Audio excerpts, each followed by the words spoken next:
죄송합니다.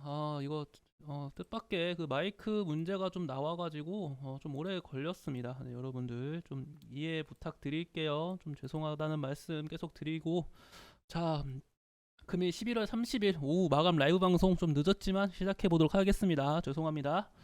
자, 금일 국내 증시는 코스피 같은 경우는 상승 종목 626개, 하락 종목 230개, 코스닥은 상승 종목 820여 개, 하락 종목 570여 개로 형성되어 있는 모습입니다. 금일 수급을 살펴보시면 코스피 같은 경우는 외인의 순매수세가 눈에 보이죠. 외인의 1조 원이 넘는 순매수세가 나와줬고 코스닥은 상대적으로 수급이 많이 미약했습니다. 개인과 기관의 순매수세가 들어와줬다. 자, 금일 코스피에서 외인이 순매수세가 1조 원 가까이 나와준 게 언제가 마지막이냐 하면은 자, 한번 체크해 볼게요. 지난 5월 31일이 마지막이었습니다. 5월 31일 1조 원이 넘는 매수세가 들어온 뒤 엄청나게 크게 이탈하는 모습이 나와줬거든요. 이걸 한번 차트로 다시 한번 보실게요. 아이고. 자,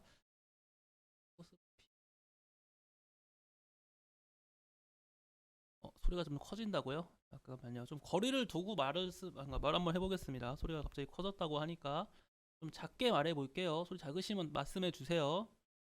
자, 이때거든요. 5월 31일이면은 이날입니다. 이날 5월 31일 이때도 2700포인트를 눈앞에 두고 있었던 이제 국내 증시였는데 2700포인트를 돌파해주지 못하고 하락세가 나와주면서 2278포인트까지 2276포인트네요. 2276포인트까지 약세가 좀 나와준 모습입니다. 소리 괜찮아요? 다행이네요. 금일 역시 똑같아요. 2500포인트를 바라보고 있는 상황인데 추가적인 강세가 나와줄지 주가가 밀릴지 그거에 대한 결정이 나와줄 것입니다. 근데 우리가 여기서 주목해 봐야 될 점은 국내 증시가 금일 좀 강세가 나와주는 거는 좋은데 그쵸? 외인의 매수세가 들어온 건 좋거든요. 근데 외인의 매수세가 왜 들어왔냐를 알아야 돼요. 왜? 갑자기 이유 없이 1조 원이 들어왔다고? 자, 그것에 대한 비밀은 비차익 순매수에 있습니다. 제가 이 비차익 순매수 자주 강조드리죠. 이 비차익 순매수 놓치는 분들 너무 많아요. 비차익 순매수 한날 강조 드렸습니다. 비차익 순매수만 지금 9천억이 넘는 매수세가 들어왔거든요. 그렇다는 것은 프로그램 매수세가 좀 강하게 들어왔다고 보여지거든요. 프로그램 매수세가 왜 들어왔냐? MSCI 리밸런싱이 있던 날입니다. 오늘은 그러니까 이제 코스피 종목에 대한 그 MSCI 리밸런싱이 있다 보니까 편입될 종목 편입되고 편출될 종목 편출되고 이런 식으로 리밸런싱이 나와주면서 주가의 조정, 이 프로그램의 조정 매수세가 들어왔다 그렇게 판단이 되고 그러한 점을 생각해 본다면 금일 외인의 매수세가 그렇게 긍정적으로 작용될 수 있을까라는 점에서는 약간의 의문이 들어오는 것도 사실입니다. 삼성전자나 LG에너지솔루션 이러한 코스피 상위권 종목들이 강력하게 수급이 들어오면서 강세가 나와줬는데 이러한 종목들의 연속성을 가질 수 있을까라는 질문이라는 저는 조금 애매할 수가 있다. 그렇다는 것은 2500포인트를 돌파해주지 못하고 다시금 약세가 나와줄 가능성도 있다고 생각을 합니다. 하지만 우리 증시 눈여겨봐야 될 점이 많다고 했죠. 뭐가 있나요? 첫 번째 말씀드린 거 ADP 취업자 지수 미국의 취업 현황을 살펴가지고 이제 고용 현황이 어떤지 정말로 경기 침체인지 아닌지 이런 거 판단할 수 있다고 했습니다. 두 번째로는 3분기 GDP 수정치예요. 미국 같은 경우는 속보치, 수정치, 확정치 세 개로 나눠서 GDP 발표를 하잖아요. 이번에 지금 수정치를 발표할 거예요. 수정치가 어떻게 나오는지 확인해 보시고 이제 다음 날 오전이죠. 내일 새벽에 이제는 그 파월 의장의 발언과 연준 이사들의 이제 발언들이 있거든요. 파월 의장이 어떠한 발언을 하는지 거기서 정말 다소 비둘기파적인 발언을 해준다면은 분명히 국내 증시에 긍정적인 영향을 줄 것이고 국내 증시에 긍정적인 영향을 주면서 추가적인 강세가 나와줄 수 있다고 생각을 합니다. 현재로서는 이런 프로그램 매수세로 인한 외인의 매수세가 이어진 점은 아무튼 크게 의미를 부여하긴 힘들 가능성이 크다. 하지만 말씀드린 것처럼 내일 그 파월 의장하며 경제 지표에 한번 눈여겨봐야 된다. 그렇게까지 말씀드릴 수 있겠네요. 자, 그리고 일단은 또 뭐가 있을까요? 어떤 얘기를 이 마이크 때문에 어떤 얘기를 해야 될지 까먹었네요. GP에게 썼고 코스피에게 썼죠. 네, 뭐 코스피 이 장 막판, 그쵸? 장 후반으로 갈수록 지속적인 강세가 나와준 것 자체가, 그리고 이날 갑작스럽게 확 올랐잖아요. 보이시죠? 지금 얼마나 들어왔는지 모르겠네요. 엄청난 거래 대금이 들어왔습니다. 이 지금 순간적으로 확, 이것만 봐도 이거는 확실히 그 프로그램 매수세로 인한 상승세가 좀 나와줬다, 그렇게 말씀드릴 수 있겠습니다. 그래서 크게 이러한 금일 강세가 나와준 거에 대해서, 강세가 나와준 거는 정말 기분이 좋은 일이고 순간적으로 기쁠 수 있으나 이러한 모습은 조금 애매할 수 있다는 점이 아쉽게 느껴집니다. 자, 다음으로는 금일 국내 증시에 어떠한 영향이 있었나는 것 좀 알려드리도록 하겠습니다.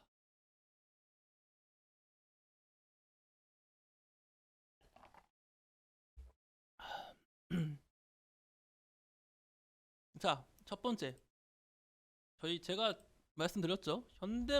이 현대로템이 시간의 거래에서 많이 빠지고 있어요. 그쵸? 현대로템이 빠지고 있다.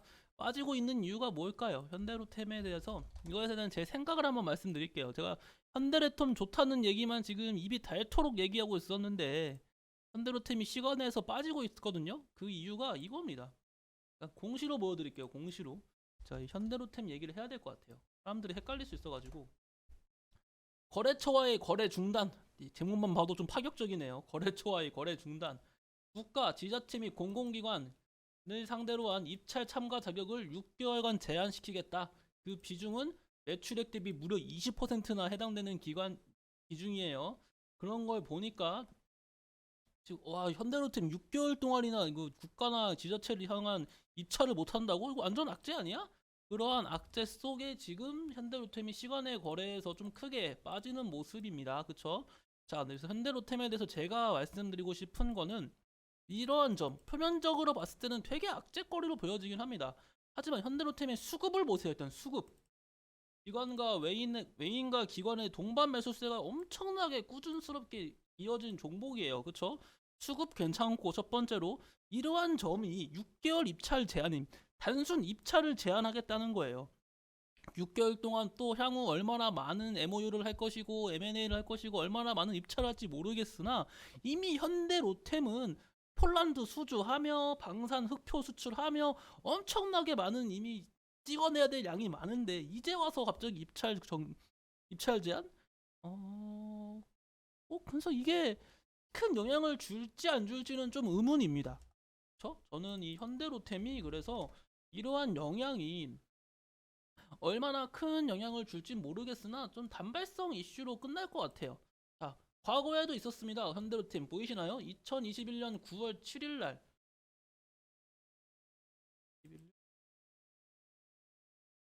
이쯤이네요. 9월 7일. 요 부분에도 똑같이 이제는 현대로템 거래처와 거래 중단 얘기가 나왔었는데 주가가 또 반등도 나왔었어요. 물론 이때 중간중간 이렇게 결국 우하향한 거는 증시가 안 좋아서 우하향한 거지 이 현대로템 자체의 악재거리라고 보기 어렵거든요. 그렇다는 것은 저는 이러한 점이 정말 크게 악영향으로 다가올 것인가라는 점에서 한 가지 의문점이 생기고, 현대로템의 지금 하나 불확실성 요소가 무엇입니까?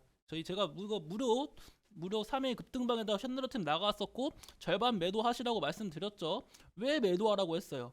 현재 부근이 전고점 부근이다. 여기 보이시죠? 요 부근 전고점.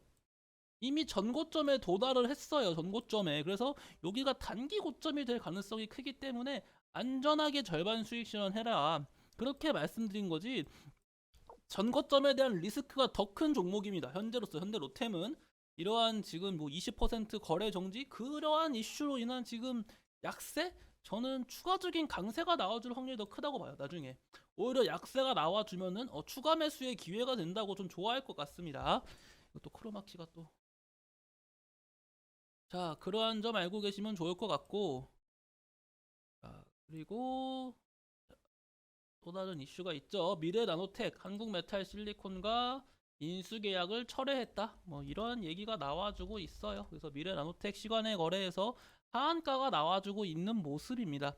자, 시간의 하한가.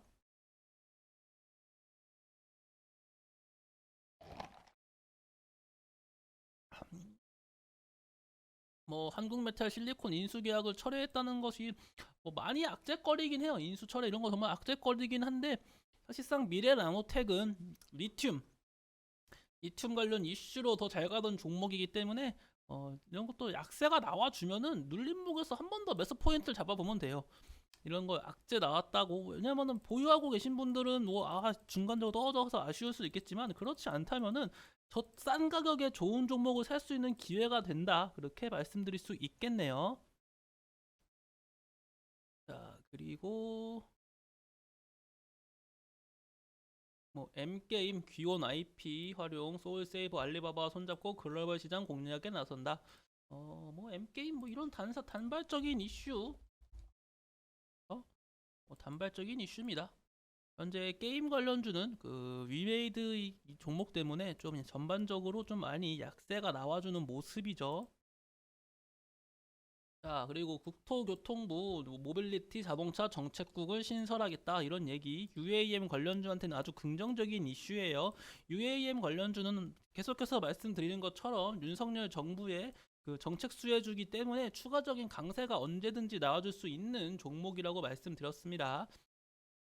UAM 관련주도 한번 주목을 해봐야 되는 종목들이에요. 기억하시고요. 자, 그리고 이 점이 좀 중요합니다. 자, 제가 이거 하나 두 개의 기사거리 하나 갖고 와 볼게요. 어떤 점이냐면은 요거랑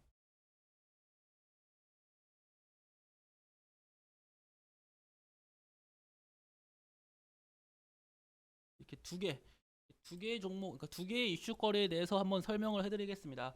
중국 언론도 논조가 변화됐다, 제로 코로나 완화로 이제 방향을 잡을 것이다라는 기사가 있었고, 또 하나는 중단됐던 코로나 시위가 광저우에서 다시 재개되고 있다, 이러한 얘기가 나와주고 있습니다. 제로 코로나를 바라보고 있는 엇갈리는 시선이 지금 쏠리고 있어요.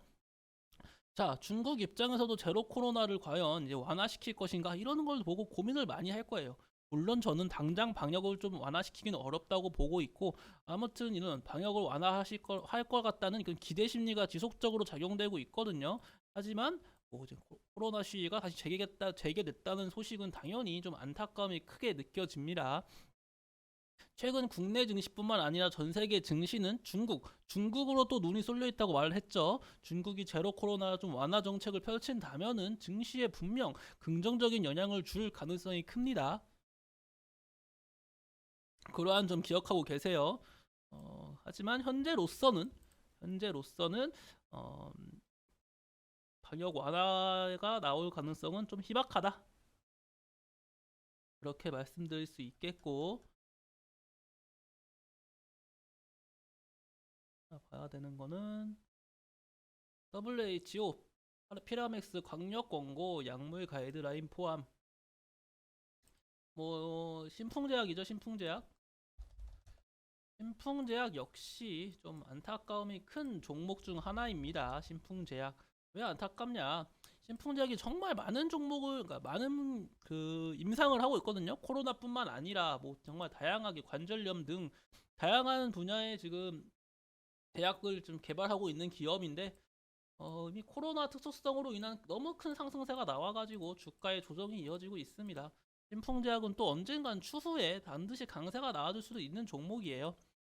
제가 말씀드렸던 바이오 관련주의 강세가 나와주는 것이 국내 증시의 강세가 나와주는 지름길이라고 말씀을 드렸죠. 이러한 신풍제약의 강세 나와주는 거 좀 중요하다고 말씀드리고 싶네요.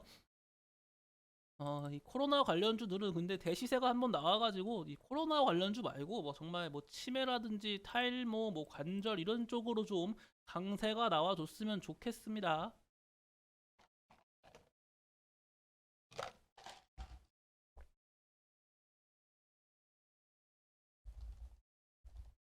자, 한국정보통신은 제가 말씀드린 것처럼 코로나죠. 그 애플페이 관련 이슈로 인한 가장 대장주죠. 애플페이 하면 한국정보통신 이런 식으로 좀 떠오를 수 있고, 금일 애플페이가 좀 출시가 안 됐으니까 실망 매물이 나올 거란 말이에요. 추가적인 약세가 나와줄 수 있다. 그래서 분할 매수 관점으로 들어간다면은 충분히 강세가 한번 나와줄 수 있는 종목이라 생각합니다. 몰빵이 아니라 분할 매수예요. 그리고 이수화학 역시 제가 말씀드렸죠. 지금 많이 올라왔네요. 제가 마이너스 8%대에서 한번 추천을 드렸었습니다. 이수화학 뭐라 말씀드렸죠? 인적 분할로 인한 약세래요. 인적 분할로 인한 약세. 세상에 저는 물적 분할도 아니고 인적 분할로 인한 약세라는 게 말이 되는지 모르겠어요. 이게 뭐 인적 분할 어떻게 약세가 나올 수 있나요? 인적 분할 후 재상장 이후 약세가 나올 수는 있어요. 인적 분할 이후 재상장 해가지고 된 주가에 약세가 나올 수 있지만 인적 분할 공시가 나온 다음에 약세가 나온다는 것 자체가 진짜 말도 안 된다 생각을 들었고, 그래서 제가 인적 분할로 인한 약세는 진짜 말도 안 된다. 그래서 외인과 기관의 동반 매수세가 들어오고 있었잖아요. 그쵸? 수급도 긍정적인데 이렇게 빠졌다는 거는 그냥 뭐 분할이란 말 듣고 개인 투자자가 놀래가지고 매도한 건지 추천드렸었습니다. 그래가지고 밑꼬리가 길게 달리면서 끌어올려주는 모습입니다. 이수화학은 추가적인 강세가 나와줄 수 있는 종목이에요. 추가적으로도 앞으로도 더 갈 수 있습니다. 인적 분할로 인한 약세는 진짜 말도 안 되는 소리예요.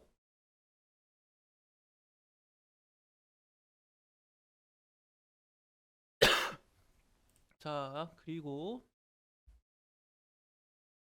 어, 대성 안 떴네 아직. 대성창투 1100원 규모의 대성 메타버스 스케일업 투자 조합을 결성했다. 메타버스 관련 이슈가 하나하나 계속 나와주고 있어요. 조금씩. 그쵸? 메타버스 관련주 지속적으로 주목해 봐야 됩니다. 뭐 드래곤플라이, MP, 뭐 선익 시스템, MP 같은 경우는 뭐 차트 자체가 나쁘진 않죠. 상승세가 나와주고 이 상승세 나와준 가격 얼마죠? 종가 6,530원 부근, 6,530원 6,530원 부근 지속적으로 지지해 주면서 주가 행보하고 있잖아요. 충분히 한 번 더 강세가 나와줄 수 있는 종목입니다. 하나 아쉬운 거는 수급이 조금 아쉽다. 수급마저 좀 긍정적이었으면 한 번 더 강하게 치고 갈 만한 힘이 있어요. MP 같은 경우는 요즘 또 메타버스 대장주 중에 저 하나라고 생각을 합니다. 그 대통령 취임식 때도 MP가 그 취임식 관련 영상을 제작해가지고 한번 한 적이 있죠. 그런 만큼 MP가 정말 대단한 기업 중 하나예요. 좋은 종목 중 하나라는 거. 그래서 메타버스 관련주는 좀 추가적인 강세가 한 번 더 나와줄 수 있는 테마군이라고 생각합니다. 그리고